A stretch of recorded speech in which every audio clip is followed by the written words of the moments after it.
Shalom, selamat siang Bapak Ibu Saudara sekalian, pencinta firman Tuhan yang senantiasa dalam lindungan dan pemeliharaan kuasa dari Allah kita. Kita berjumpa lagi pada siang hari ini dalam acara pendalaman Alkitab. Saya akan melanjutkan pembahasan yang saya uraikan pada hari Selasa yang lalu. Saya saat ini sudah sampai kepada bagian Lukas, Injil Lukas pasal yang ke-23, ayat pertama sampai ayat yang ke-25. Saya mau mengingatkan kembali sampai di mana akhir dari pembahasan saya pada Selasa yang lalu. Kemarin saya sampaikan bahwa dari orang-orang yang mendakwa Tuhan Yesus ini yang terdiri dari para tua-tua Israel, ahli Taurat, Farisi, Saduki, dan pemuka-pemuka agama, semuanya menemukan satu kesimpulan ketika Tuhan Yesus mengatakan, mulai saat ini anak manusia sudah duduk di sebelah kanan Allah yang Maha Kuasa. Itu Lukas 22 ayat 69. Lalu ayat 70 sampai 71 itu mengatakan, kata mereka semua, kalau begitu engkau ini anak Allah. Jawab Yesus, kamu sendiri mengatakan bahwa aku anak Allah. Sesuai dengan kesimpulanmu itu benar, bahwa aku anak Allah. Demikian kata Tuhan Yesus. Lalu kata mereka, untuk apa kita perlu kesaksian lagi? Kita ini telah mendengarnya dari mulutnya sendiri. Inilah satu kekuatan yang menurut hukum Israel, bahwa setiap orang yang menghujat Allah tidak ada ampun atau tidak ada kata maaf, kecuali hukumannya adalah hukuman mati dan harus disingkirkan.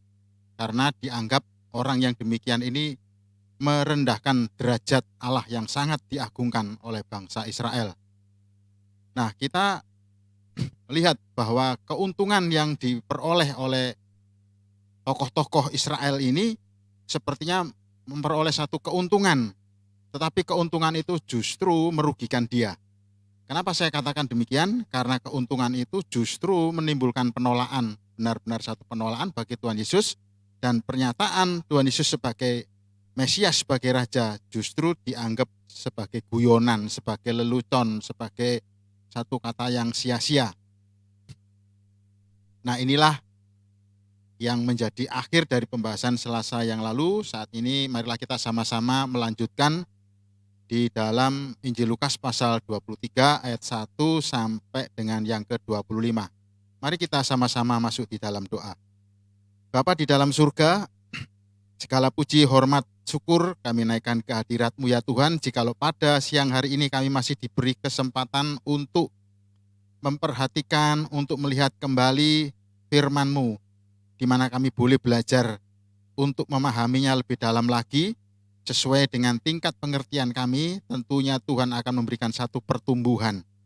Tuhan, kiranya Engkau mengurapi setiap kami yang mencintai firman-Mu, yang senantiasa mau meneliti kebenaran-kebenaran firman-Mu.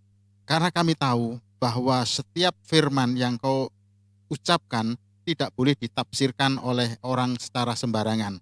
Karena firman itu dinafaskan oleh Allah Roh Kudus, dan sekalipun itu ditulis oleh manusia, tetap dalam kontrol dan pengawasan Allah Roh Kudus.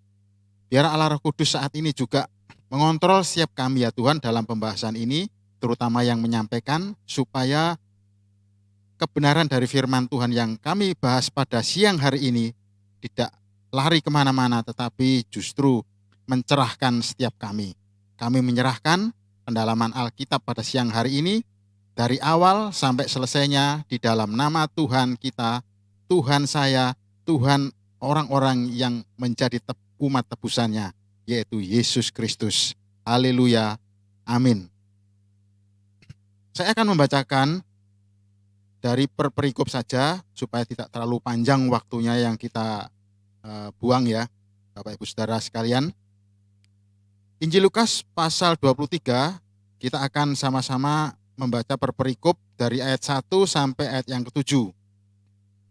Yesus di hadapan Pilatus. Lalu bangkitlah seluruh sidang itu dan Yesus dibawa menghadap Pilatus. Di situ mereka mulai menuduh dia, katanya, telah kedapatan oleh kami bahwa orang ini menyesatkan bangsa kami dan melarang membayar pajak kepada kaisar, dan tentang dirinya ia mengatakan bahwa ia adalah Kristus, yaitu Raja. Pilatus bertanya kepadanya, "Engkaukah raja orang Yahudi?" Jawab Yesus, "Engkau sendiri mengatakannya." Kata Pilatus kepada imam-imam kepala dan seluruh orang banyak itu, "Aku tidak mendapati kesalahan apapun pada orang ini." Tetapi mereka makin kuat mendesak, katanya, "Ia menghasut rakyat dengan ajarannya di seluruh Yudea, ia mulai di Galilea dan sudah sampai ke sini." Ketika Pilatus mendengar itu, ia bertanya, apakah orang itu seorang Galilea? Dan ketika ia tahu bahwa Yesus seorang dari wilayah Herodes, ia mengirim dia menghadap Herodes yang pada waktu itu ada juga di Yerusalem. Nah, Bapak Ibu Saudara sekalian, setelah betul-betul yakin para tua-tua ini kemudian menghadapkan Yesus ke sidang di hadapan Pontius Pilatus. Di sini kita bisa melihat bagaimana gelar perkara tersebut dijalankan. Tuduhan-tuduhan yang diarahkan oleh Tuhan Yesus itu ada 3, yaitu menyesatkan bangsa, tentu ini berkaitan dengan soal kepercayaan, dan kemudian dikatakan anti pemerintah yang digarisbawahi tentunya soal pembayaran pajak, yang kemudian dia mengaku sebagai raja atau kaisar yang baru, yang mungkin bisa mengancam posisi kaisar yang sudah ada. Tetapi perlu diketahui bahwa awal mula dari tambahan-tambahan ini, pertama kali yang menjadi kedengkian daripada para penuduh-penuduh ini adalah soal Tuhan Yesus yang dianggap sebagai penyesat bangsa Israel, bangsa Yahudi pada waktu itu. Persinggungan ini bisa dimaklumi karena awal sekali penyulutan dari pertentangan tersebut terjadi, kalau menurut saya amati itu terjadi ketika Tuhan Yesus mulai pelayanannya di dalam Yohanes 2 ayat 13 sampai 25 itu dikatakan bagaimana Tuhan Yesus itu memulai dengan menyucikan bait Allah. Nah, di dalam Yohanes 2 ayat 13 sampai 25 itu dikatakan ketika hari raya Paskah orang Yahudi sudah dekat, Yesus berangkat ke Yerusalem. Dalam bait suci didapatinya pedagang-pedagang lembu, kambing domba, dan merpati, dan seterusnya. Lalu Tuhan Yesus membuat cambuk dari tali lalu mengusir mereka. Kepada pedagang-pedagang merpati ia berkata, "Ambil semuanya ini dari sini, jangan kamu membuat rumah Bapakku menjadi tempat berjualan." Dan orang-orang Yahudi menantang Yesus, katanya, "Tanda apakah dapat engkau tunjukkan kepada kami bahwa engkau berhak bertindak demikian?" Jawab Yesus kepada mereka, "Rombak bait Allah ini dan dalam 3 hari aku akan mendirikannya." Pada waktu itu yang menanyakan tentang wewenang dari Tuhan Yesus bukanlah para tua-tua Israel, pemuka-pemuka agama atau pengurus bait Allah, tetapi orang-orang Yahudi yang mungkin pada waktu itu juga termasuk mereka ini yang punya jualan, punya dagangan di tempat itu. Tentu saja setelah itu pelayanan Tuhan Yesus semakin hari semakin meningkat. Bukan cuma Tuhan Yesus itu melayani dalam bait Allah, tapi juga pelayanan-pelayanan secara perorangan pribadi, bisa menyembuhkan, membuat mujizat, dan seterusnya. Ini kemudian menjadi perhatian daripada tua-tua Israel itu. Nah, persinggungan dari awal inilah yang membuat pemuka-pemuka agama pada waktu itu merasa tidak enak. Kenapa merasa tidak enak? Karena mereka turut ambil bagian dalam keuntungan dari para pedagang-pedagang bait Allah ini. Ketika mendapatkan laporan, tentu saja mereka sama-sama berunding. Bagaimana caranya untuk mengatasi, sepertinya Tuhan Yesus ini dianggap sebagai pengganggu dari segala pelayanan pekerjaan atau keuntungan yang diperoleh melalui adanya bait Allah itu. Nah, dengan demikian maka ketidaksukaan terhadap Tuhan Yesus itu berlanjut. Disinilah sebetulnya kalau menurut saya dimulainya. Jadi bisa dibedakan ya bahwa penyucian bait Allah itu yang dilakukan Tuhan Yesus di awal pelayanannya yang ditulis oleh Yohanes dengan beda yang ditulis oleh Markus pada pasal yang 11 menjelang Tuhan Yesus disalibkan. Nah, di dalam pemeriksaan itu selanjutnya Pilatus bertanya kepadanya, "Engkaukah raja orang Yahudi?" Jawab Yesus, "Engkau sendiri mengatakannya." Dalam terjemahan lain, seperti yang engkau lihat, seperti keputusan yang kau ambil, seperti kesaksianmu, seperti itulah adanya. Seolah-olah Tuhan Yesus mengiyakan bahwa dia adalah raja. Dan kita melihat bahwa Pilatus rasanya heran ya. Orang sesederhana ini tanpa ada kedengaran oleh Pilatus gerakan-gerakan yang membuat rusuh dan sebagainya, dan kemudian menganggap dirinya itu sebagai seorang raja. Sedemikian sederhananya seperti Yesus ini bisa mengklaim dirinya itu sebagai raja. Itu sebabnya kemudian Pilatus mengatakan rasanya tidak ada apa-apanya. Kata Pilatus kepada imam-imam kepala dan seluruh orang banyak itu, "Aku tidak mendapati kesalahan apapun pada orang ini. Jikalau dikatakan sebagai raja orang Yahudi, ya kemungkinan masih jauh lah dengan posisi seperti itu, karena tidak nampak ada satu gerakan pemberontakan dan sebagainya." Tetapi ketika orang banyak itu mendengar jawaban dari Pilatus, mereka makin kuat mendesak kepada Pilatus, bahkan bukan saja mereka itu mendesak Pilatus, tetapi dibarengi juga menghasut rakyat dengan ajarannya di seluruh supaya ikut mengatakan bahwa orang ini adalah orang penyesat, yang dimaksud adalah Yesus. Dengan tuduhan bahwa Tuhan Yesus itu sudah menghasut rakyat dengan ajarannya di seluruh Yudea, mulai di Galilea dan sudah sampai ke sini. Yang dimaksud ke sini itu di Yerusalem. Memang pada waktu ini Tuhan Yesus sudah ada di Yerusalem. Ketika Pilatus mendengar itu, ia bertanya, "Apakah orang itu seorang Galilea?" Dan ketika ia tahu bahwa Yesus seorang dari wilayah Herodes, karena Herodes adalah pemerintah yang memegang wilayah di Galilea, maka Pilatus mengirim Tuhan Yesus menghadap Herodes yang kebetulan pada waktu itu sedang ada di Yerusalem. Bagaimana dikatakan bahwa Yesus itu orang Galilea? Kalau kita membaca, mencermati firman Tuhan ya, dikatakan Yesus itu orang Galilea. Tetapi terutama yang paling lebih dulu itu mengenal Yesus orang Galilea itu justru suara yang melekat kepada Tuhan Yesus ini adalah suara daripada roh-roh jahat. Coba kita baca di dalam Markus pasal 1 ya, ayat 23 sampai 24. Pada waktu itu di dalam rumah ibadat itu ada seorang yang kerasukan roh jahat. Orang itu berteriak, "Apa urusanmu dengan kami, hai Yesus orang Nazaret? Engkau datang hendak membinasakan kami? Aku tahu siapa engkau, yang kudus dari Allah. Apa urusanmu dengan kami, hai Yesus orang Nazaret?" Nazaret ini ada di wilayah Galilea. Jarang sekali orang memperhatikan bahwa Yesus itu dari Nazaret, karena kegiatan-kegiatannya yang pada waktu Tuhan Yesus ini sedang disidang itu kebanyakan yang hadir adalah orang-orang dari Yerusalem.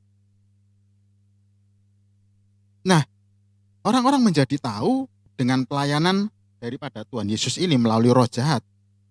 Tapi Injil lain juga mencatat bahwa di dalam Matius pasal yang kedua dikatakan setelah Herodes mati, Matius 2 ayat 19 sampai 23, Nampaklah malaikat Tuhan kepada Yusuf dalam mimpi di Mesir, katanya, bangunlah, ambillah anak itu serta ibunya dan berangkatlah ke tanah Israel. Karena mereka yang hendak membunuh anak itu sudah mati. Maksudnya adalah Herodes yang lebih awal. Lalu Yusuf pun bangunlah, diambilnya anak itu serta ibunya dan pergi ke tanah Israel. Tetapi setelah didengarnya bahwa Arkelaus menjadi raja di Yudea, menggantikan Herodes ayahnya, ia takut ke sana karena dinasihati dalam mimpi, pergilah Yusuf ke daerah Galilea. Setibanya di sana, ia pun tinggal di sebuah kota yang bernama Nazaret. Hal itu terjadi supaya genaplah firman yang disampaikan oleh nabi-nabi bahwa ia akan disebut orang Nazaret.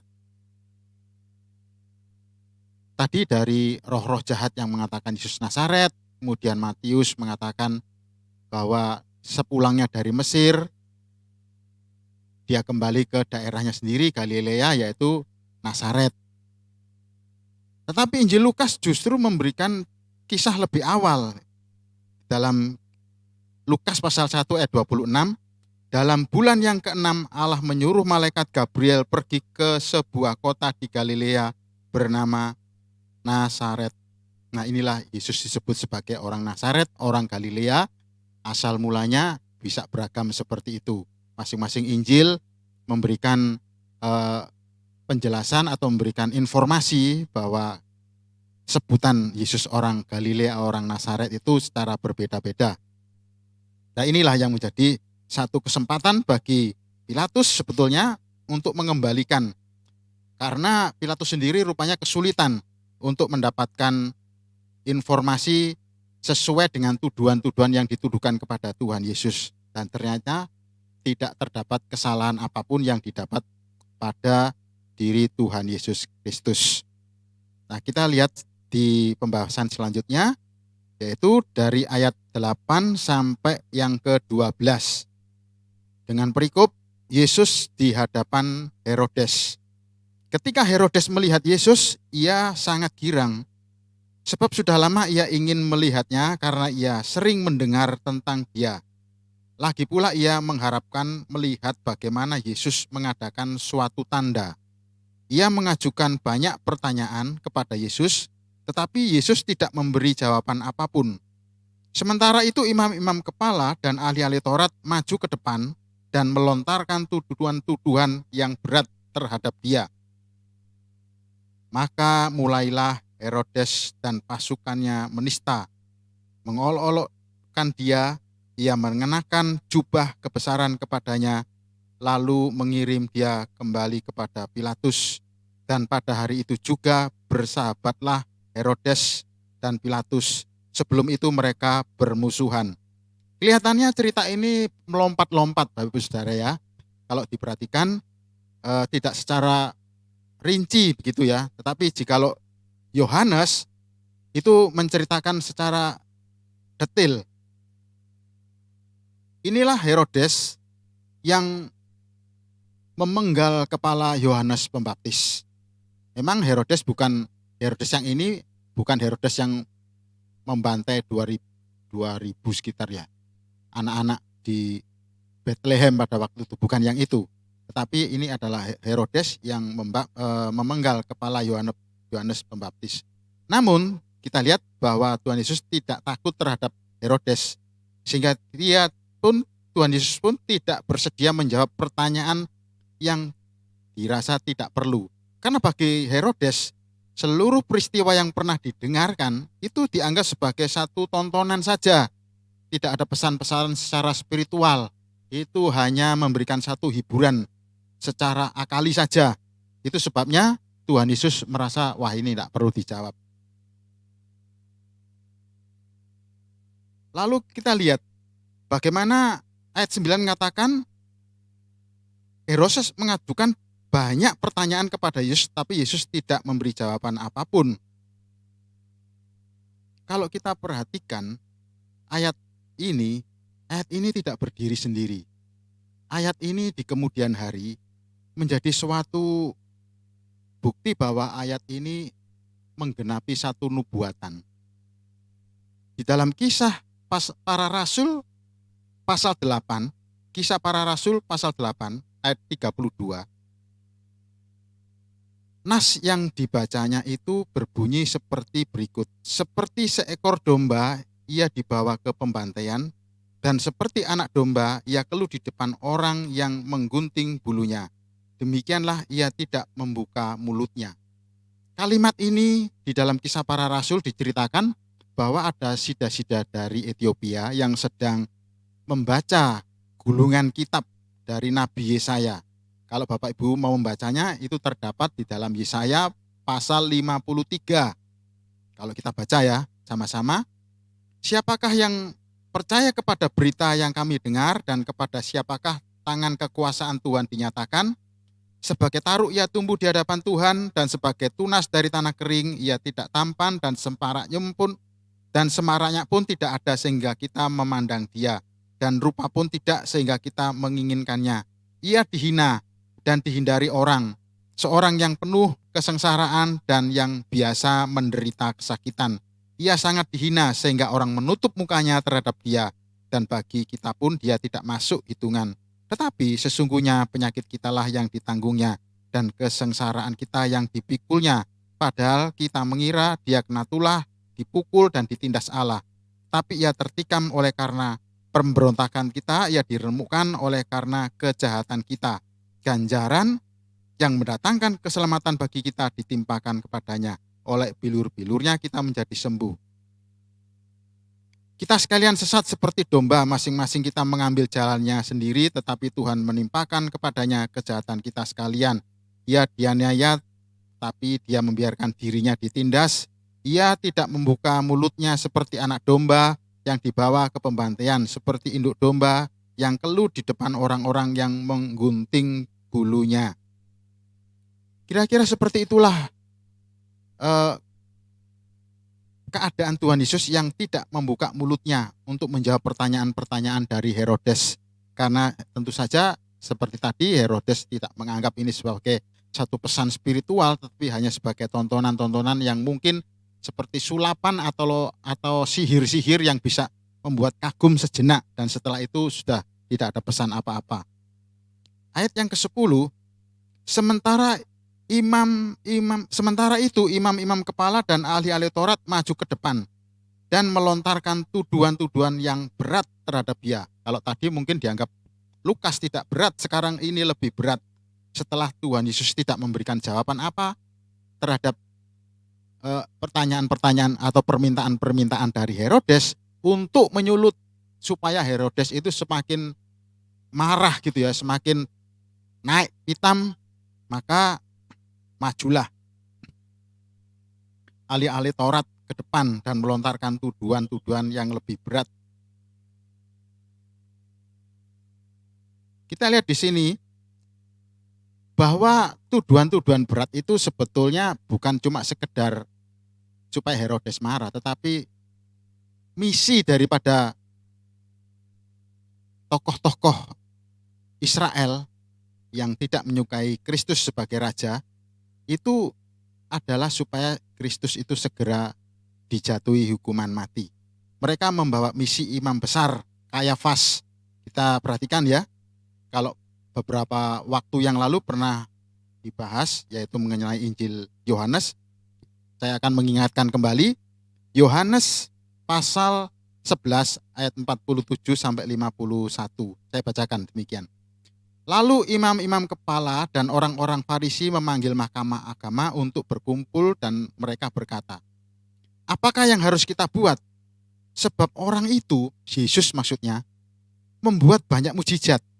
Dan apabila kita biarkan dia, maka semua orang akan percaya kepadanya, dan orang-orang Roma akan datang dan akan merampas tempat suci kita serta bangsa kita.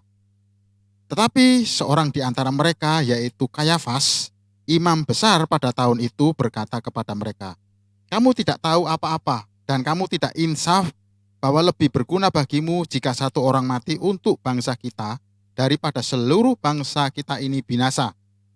Hal itu dikatakannya bukan dari dirinya sendiri. Hal itu bukan dikatakan dari dirinya sendiri, tetapi sebagai imam besar pada tahun itu ia bernubuat bahwa Yesus akan mati untuk bangsa itu. Jadi sebetulnya misi yang dibawa oleh tua-tua Israel ini untuk menuntut Tuhan Yesus itu, misinya mereka adalah tidak disadari bahwa itu juga misinya Allah dalam rangka penyelamatan. Kita lihat bahwa di sini Tuhan Yesus juga mengemban misinya. Apa misi Tuhan Yesus? Yaitu misi menjadi penyelamat dari bangsa-bangsa yang berdosa. Pada waktu itu tentu yang lebih utama adalah bangsa Israel. Seperti dikatakan oleh Yohanes, ia datang kepada milik kepunyaannya, tetapi milik kepunyaannya itu tidak menerimanya.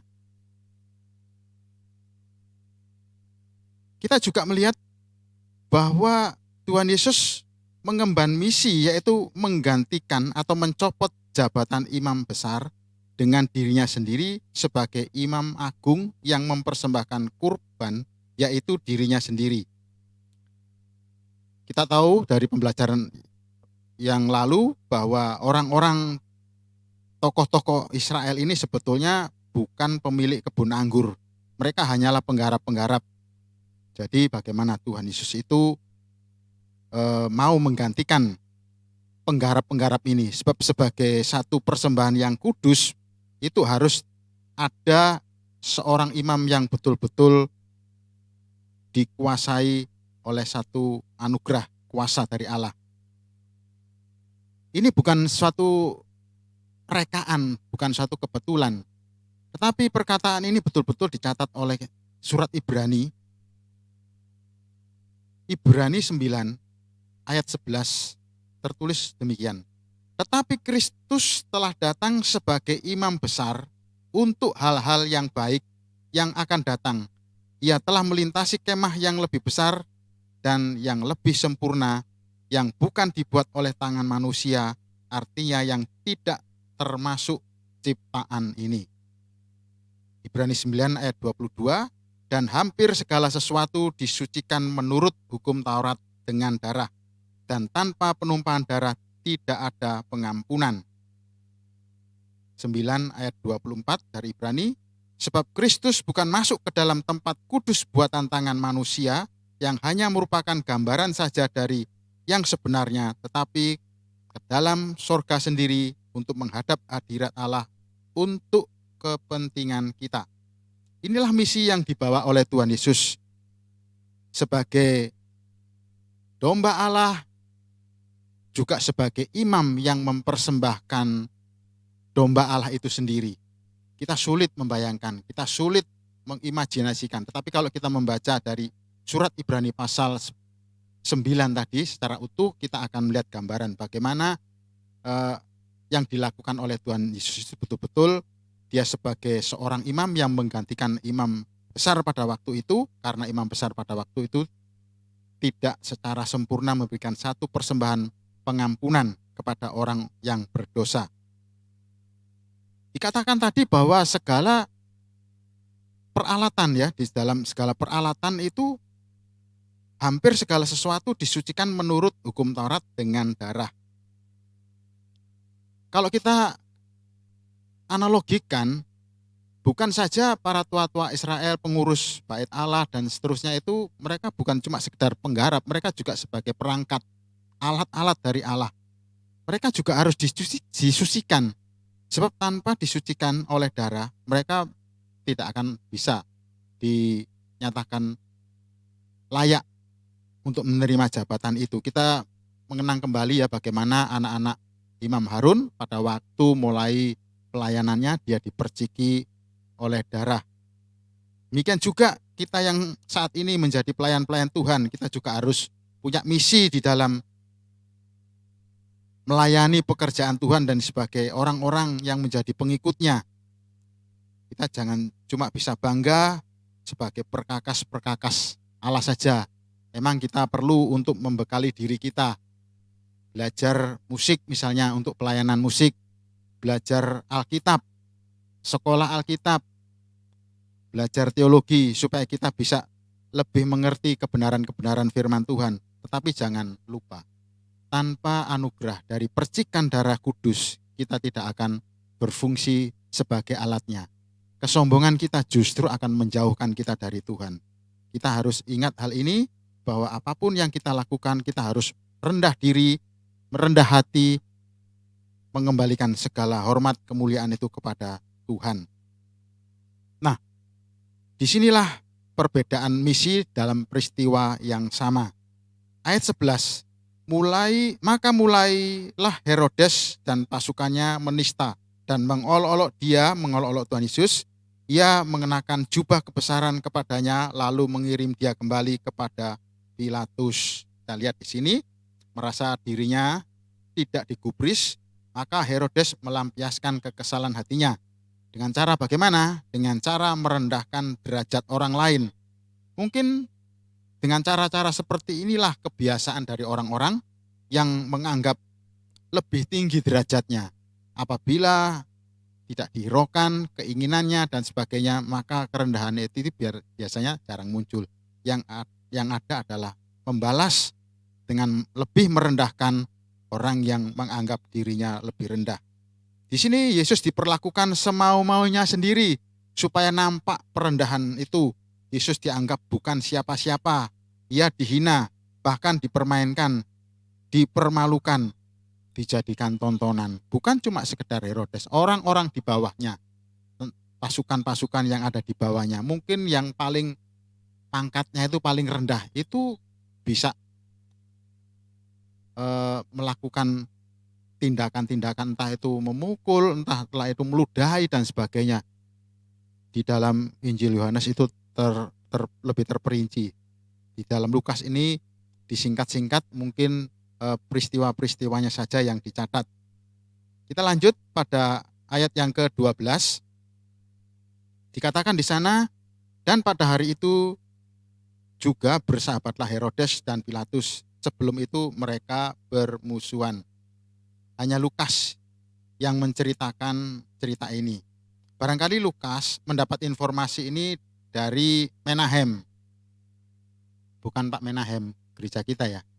Menahem dicatat oleh Kisah Para Rasul 13 ayat 1, dikatakan di sana, pada waktu itu dalam jamaah di Antioquia ada beberapa nabi dan pengajar, yaitu Barnabas dan Simeon yang disebut Niger, dan Lukius orang Kirene, dan Menahem yang diasuh bersama dengan raja wilayah Herodes dan Saulus. Pada waktu itu berkumpul orang-orang di sana, dan kemungkinan Lukas mendapat informasi dari Menahem ini untuk menceritakan kisah ini, bagaimana akhirnya Herodes itu bisa akur gitu ya. Karena sebelum itu mereka bermusuhan, mereka bisa bersahabat. Tetapi di dalam jemaat kebanyakan ini dikaitkan dengan Mazmur pasal 2 ayat 1 sampai 2. Mengapa rusuh bangsa-bangsa, mengapa suku-suku bangsa mereka perkara yang sia-sia, raja-raja dunia bersiap-siap dan para pembesar bermufakat bersama-sama melawan Tuhan yang diurapinya. Tetapi peristiwa itu lebih cocok ketika Kisah Para Rasul pasal 4 ayat 23 itu bagaimana daripada peristiwa ini betul-betul dikutip, yaitu dibuktikan di sana, dikatakan sesudah dilepaskan pergilah Petrus dan Yohanes kepada teman-teman mereka, lalu mereka menceritakan segala sesuatu yang dikatakan imam-imam kepala dan tua-tua kepada mereka. Ketika teman-teman mereka mendengar hal itu, berserulah mereka bersama-sama kepada Allah, katanya, ya Tuhan, Engkaulah yang menjadikan langit dan bumi, laut dan segala isinya. Dan oleh Roh Kudus dengan perantaran hamba-Mu Daud, Bapak kami, Engkau telah berfirman, mengapa rusuh bangsa-bangsa, mengapa suku-suku bangsa mereka-reka perkara yang sia-sia? Raja-raja dunia bersiap-siap dan para pembesar berkumpul untuk melawan Tuhan yang diurapinya. Sebab sesungguhnya telah berkumpul di dalam kota ini Herodes dan Pontius Pilatus beserta bangsa-bangsa dan suku-suku bangsa Israel melawan Yesus hamba-Mu yang kudus yang Engkau urapi. Disinilah Mazmur itu betul-betul diterapkan oleh murid-murid Tuhan Yesus. Baiklah, kita lanjut.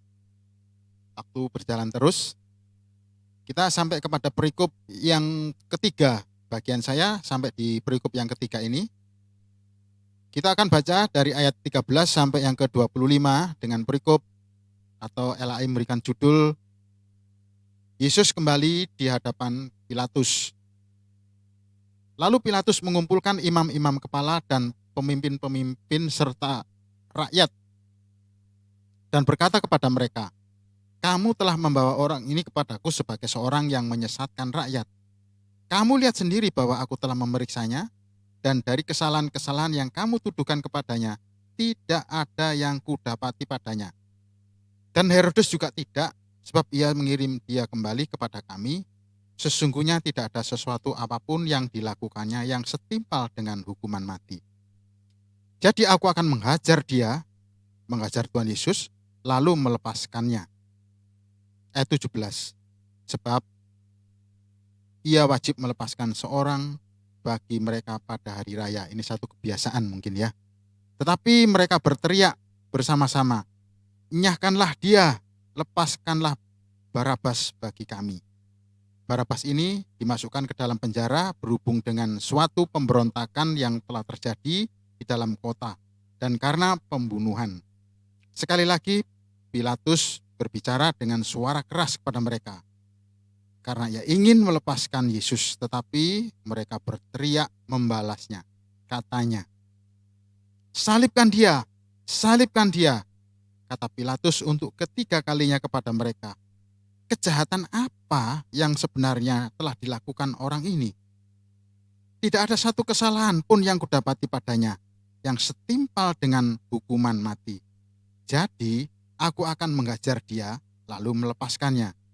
Tetapi dengan berteriak mereka mendesak, menuntut supaya ia disalibkan, dan akhirnya mereka menang dengan teriakan mereka.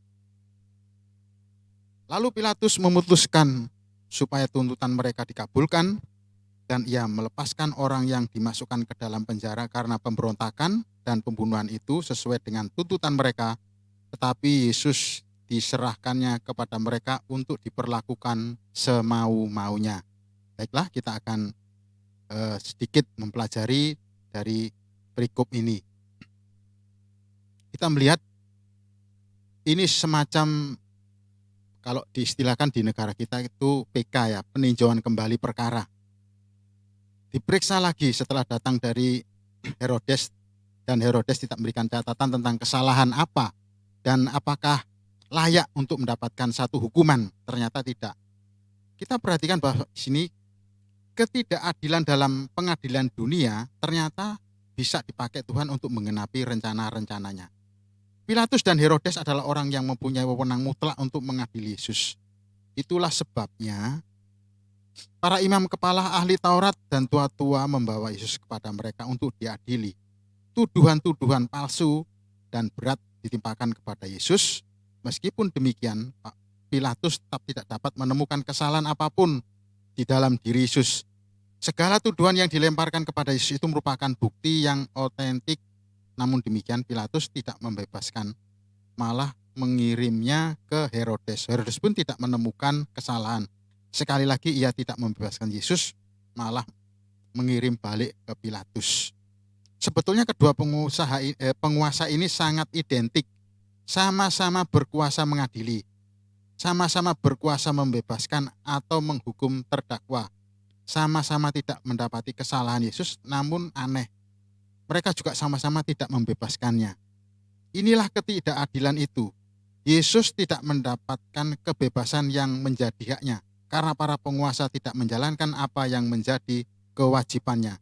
Hak Yesus dirampas demi kedudukan para penguasa, demi menghindari konflik atau permasalahan yang timbul jika Yesus dibebaskan. Dengan kata lain, mereka mengorbankan kebenaran demi kebohongan, namun demikian tanpa mereka sadari ketidakadilan mereka, jalankan itu dipakai Tuhan untuk menggenapi rencana agungnya, yaitu menyelamatkan umat manusia dari dosa.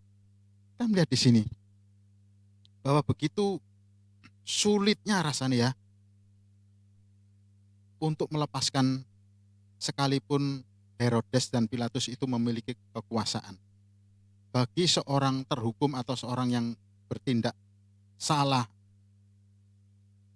seharusnya mereka itu mendapatkan dua perlakuan memang ya. Yang satu menghukum sesuai dengan perbuatan jahatnya, kedua memberikan pengampunan atas kejahatannya. Nah ini kedapatan kesalahan juga tidak. Bahkan yang memeriksa itu pemimpin-pemimpin wakil dari Kaisar Romawi. Tapi ya tetap dihajar. Tentu maksud Pilatus mau melepaskan Yesus itu adalah win-win solution mungkin ya. Yang berarti penyelesaian yang menguntungkan orang banyak. Tetapi kalau saya istilahkan, orang-orang Israel ini di bawah pimpinan tokoh-tokoh mereka itu diberi penawaran, diberi ati ngerogo rempolo istilahnya gitu ya.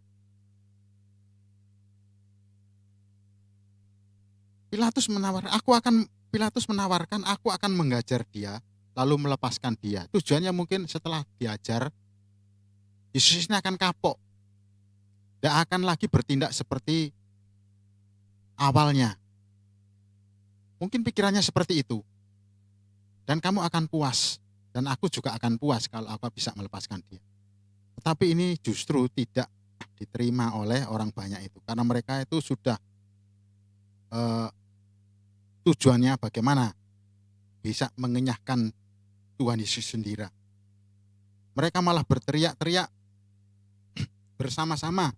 Ayat 18, nyahkan dia, lepaskan Barabas bagi kami. Tiba-tiba nama Barabas ini muncul di sini karena Barabas ini baru kita ketahui sudah ada dalam penjara karena satu pemberontakan dan pembunuhan. Kebiasaan daripada Pontius Pilatus mungkin pada hari-hari raya orang Yahudi itu sepertinya memberikan satu remisi seperti itu yang terjadi di negara kita ini. Tapi remisi ini justru bukan jatuh kepada orang benar. Orang seperti Tuhan Yesus ini seharusnya lepas tetapi malah mendapatkan perlakuan yang lebih mengerikan lagi. Nah kita lihat di ayat selanjutnya.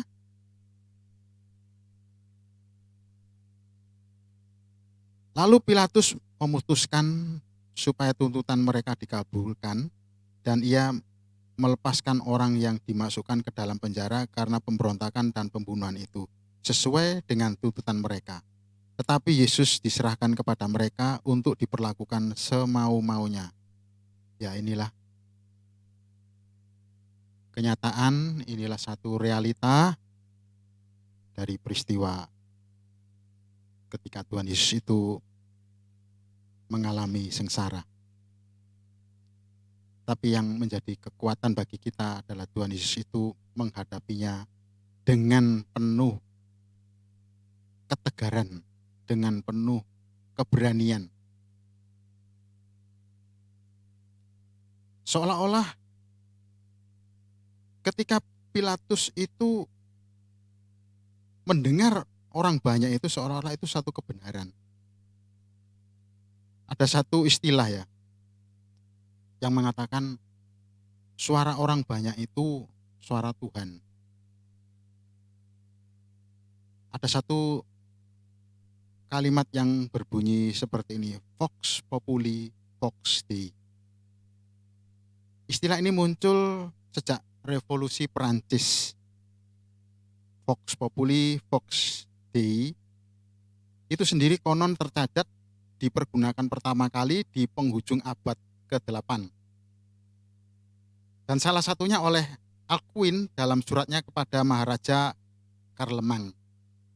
Ironisnya dalam surat itu Alcuin sendiri justru memperingatkan sang raja untuk waspada kepada orang-orang yang menjadikan kalimat tersebut, kalimat Vox Populi Vox Dei tersebut sebagai jargon gerakan demokratisasi yang menolak raja, yang jelas mengancam kekuasaan sang raja yang di kemudian hari menjadi kaisar itu. Beberapa pengamat saat ini suara orang banyak belum tentu suara Tuhan. Bahkan dikatakan suara orang banyak itu bisa suara buser. Suara buser itu suara yang dipromosikan, suara yang dibuat viral gitu ya. Dan itu belum tentu suara Tuhan. Di dalam setiap negara ketika menjelang pemilihan umum, biasanya buser-buser itu akan berkampanye untuk mendapatkan suara sebanyak mungkin, mempengaruhi rakyat sebanyak mungkin. Nah, kita mesti hati-hati. Ada satu nasihat dari Amsal pasal 4 ayat 13 sampai 17 yang berbunyi demikian. Berpeganglah pada didikan, janganlah melepaskannya. Peliharalah dia, karena dialah hidupmu. Janganlah menempuh jalan orang fasik, dan janganlah mengikuti jalan orang jahat. Jauhilah jalan itu, janganlah melaluinya. Menyimpanglah daripadanya, dan jalanlah terus. Karena mereka tidak dapat tidur bila tidak berbuat jahat. Kantuk mereka lenyap bila mereka tidak membuat orang tersandung. Karena mereka makan roti fasikan dan minum anggur kelaliman. Seharusnya kita mendengar apa yang dikatakan oleh Amsal itu, supaya kita bisa menikmati yang namanya kedamaian di hadapan Allah.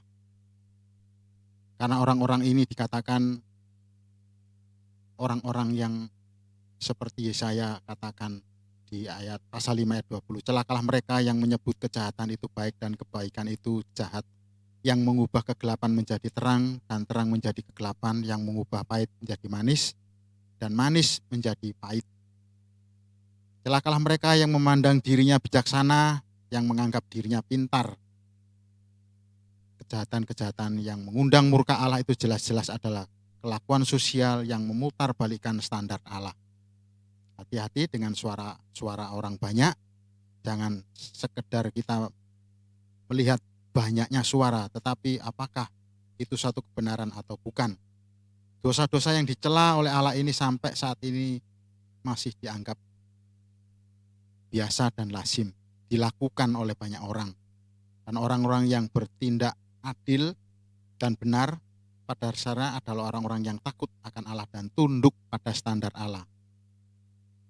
Orang-orang yang menegaskan kepada kita bahwa untuk menjalani hidup sesuai standar Allah adalah hal yang berat, bukan hal yang mudah. Tuhan Yesus mengatakan perlu penyangkalan diri, perlu pikul salib, perlu usaha dengan sungguh-sungguh.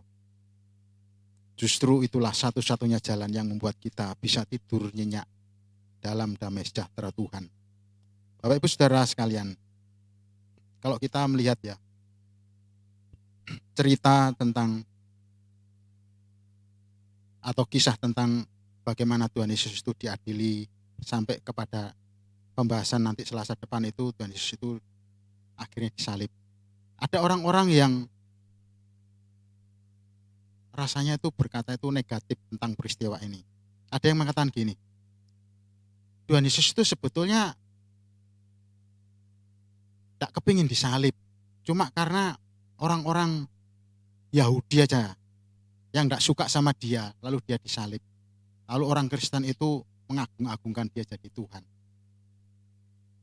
Apakah demikian? Mungkin bagi orang yang mengatakan itu demikian sehingga dia tidak menaruh percaya ataupun memikirkan hal-hal yang seharusnya dipikirkan. Tuhan Yesus bukan orang yang seperti itu. Saya jadi teringat ada satu cerita ini ya, ada satu cerita bagaimana seorang raja yang sedang mencari menantu. Dalam cerita itu dikatakan bahwa raja itu berdiri bersama permaisuri dan putrinya dengan segala pembesar-pembesar yang di sebelah kanan kirinya, juga ada hadiah di sana. Dia sedang memberikan satu pengumuman, barang siapa yang berani menyeberangi sungai ini dan sampai ke sini, dia akan terpilih menjadi menantu raja. Nah, rupanya di depan raja berdiri itu ada pemisah, yaitu sungai. Di dalam sungai itu ada beberapa buaya dan ikan-ikan pemangsa daging yang memang ada di sungai itu. Tentu saja para penduduk semua itu ada di seberangnya. Dan ketika pengumuman itu diulang-ulang, maka tiba-tiba terdengar biur, ada seseorang yang masuk ke air itu. Dia cepat-cepat berenang menuju ke seberang, menuju ke tempat raja itu. Dan setelah dia sampai ke sana, maka sorak-sorak itu sedemikian gempar. Nah, tibalah suatu wawancara. Bagaimana anak muda, engkau memiliki keberanian untuk bisa menyeberang ke tempat ini? Tidakkah kamu pikir bahwa baik buaya maupun ikan-ikan pemangsa itu sanggup menghabiskan dagingmu dalam waktu yang singkat? Anak muda ini mengatakan, sebentar sebelum saya memberikan komentar saya mau tanya, siapa tadi yang berdiri di seberang itu yang mendorong saya sehingga saya sampai kecemplung ke dalam sungai itu. Rupanya pemuda ini sebetulnya tidak ada niat untuk menyeberang, tetapi karena ada yang mendorong, ada yang jongkrakno gitu ya, maka ya mau tidak mau dia harus cepat-cepat keluar dari air itu. Tuhan Yesus bukan seperti itu. Bukan karena dia tidak ada niat, seolah-olah keadaan mendorong dia sampai dia tersalib. Juga bukan seperti Daud ketika harus melawan Goliat. Daud datang ke arena peperangan itu bukan karena dia mau melawan Goliat. Daud itu disuruh oleh ayahnya Isai untuk mengantarkan makanan kepada kakak-kakaknya yang sedang berperang melawan bangsa Filistin. Tetapi berbeda dengan Tuhan Yesus. Kita harus perhatikan di sini bagaimana Tuhan Yesus itu dengan tegarnya. Dia mengatakan dia tidak mencari tahta di bumi ini. Dia sudah punya tahta sendiri di surga. Dia mengatakan kerajaanku bukan dari bumi ini. Jikalau kerajaanku dari bumi ini tentu banyak yang membela. Justru dia mengatakan bahwa dia turun dari tahtanya itu untuk menyelamatkan orang-orang yang berdosa supaya bisa diangkat masuk ke dalam kerajaannya. Jadi betapa berbedanya orang-orang yang tidak menyukai Kristus sebagai Raja. Dia tidak butuh hormat dari manusia karena manusia itu bisa berubah-ubah. Dia sudah punya kehormatannya sendiri. Inilah yang harus kita syukuri kepada Tuhan kita, Yesus Kristus. Ketika dia harus diperlakukan semau-maunya, diolok-olok, dihina, dipermainkan, dia tetap mau menjalani semua itu. Karena dia tahu misinya. Misinya adalah untuk menyelamatkan Bapak Ibu Saudara dan saya. Supaya diselamatkan melalui pengorbanannya. Adakah kita yang sudah menikmati pengorbanan ini sudah begitu sungguh-sungguh mau menjalani kehidupan sesuai dengan iman kita? Sekarang ini pandemi corona sudah mulai mereda. Masihkah kita terlena dengan ibadah-ibadah live streaming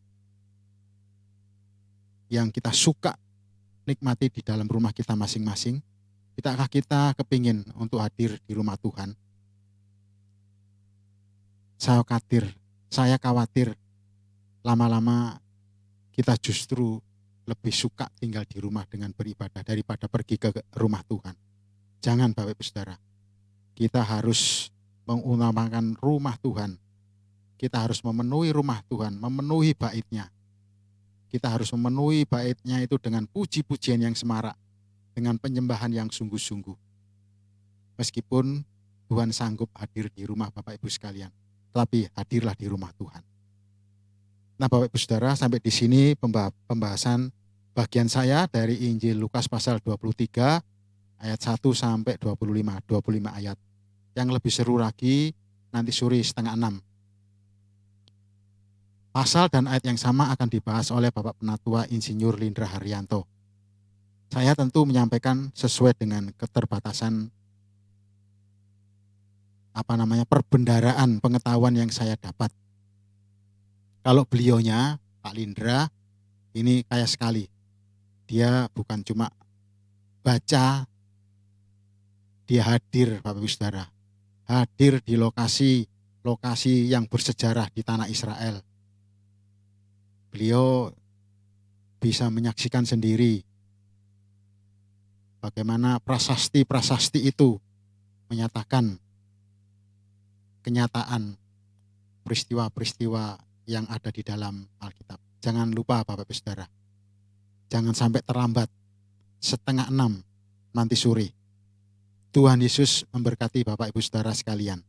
Mari kita sama-sama berdoa. Segala hormat kemuliaan bagimu ya Tuhan. Kedatanganmu ke muka bumi ini bukan sekedar kebetulan, tetapi setelah Engkau nubuatkan, bahkan sejak Adam dan Hawa jatuh dalam dosa. Kesungguh-sungguhanmu di dalam memenuhi janjimu sangat terbukti. Itu sebabnya segala firman yang Kau katakan pasti akan digenapi. Ajar kami ya Tuhan untuk takut dan gentar terhadap apa yang Kau firmankan.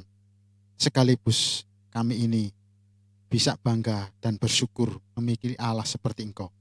Sebab Engkau menciptakan kami, sekalipun kami diciptakan sudah dalam natur dosa kami. Tetapi kami tidak melihat natur dosa kami ini sebagai sesuatu yang harus disesali. Sebab Engkau sudah menyediakan ampunan dan kerajaan yang lebih mulia dari keadaan yang di bumi ini. Tolonglah ya Tuhan, pimpin kami, ampuni segala dosa kesalahan kami. Jikalau selama ini kami salah menyikapi anugerah yang Tuhan berikan kepada kami. Setelah kami memperingati hari pencurahan Roh Kudus pada hari Minggu kemarin, biarlah kami boleh memohon kepada Tuhan supaya Allah Roh Kudus itu mendemonstrasikan iman kami yang semakin giat mengiring Tuhan, semakin giat hidup dalam kekudusan, semakin giat mempelajari kebenaran firman Tuhan, dan semakin giat membagikan kepada orang-orang yang perlu untuk dikuatkan, perlu untuk dihibur, perlu untuk dikoreksi, perlu untuk diteguhkan melalui kebenaran firman Tuhan.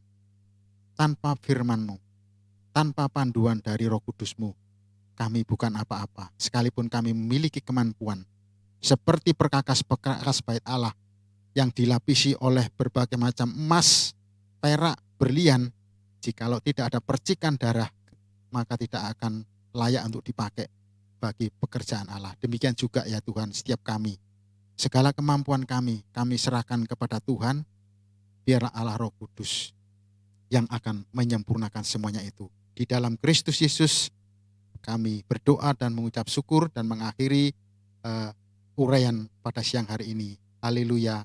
Amin. Terima kasih, Tuhan memberkati.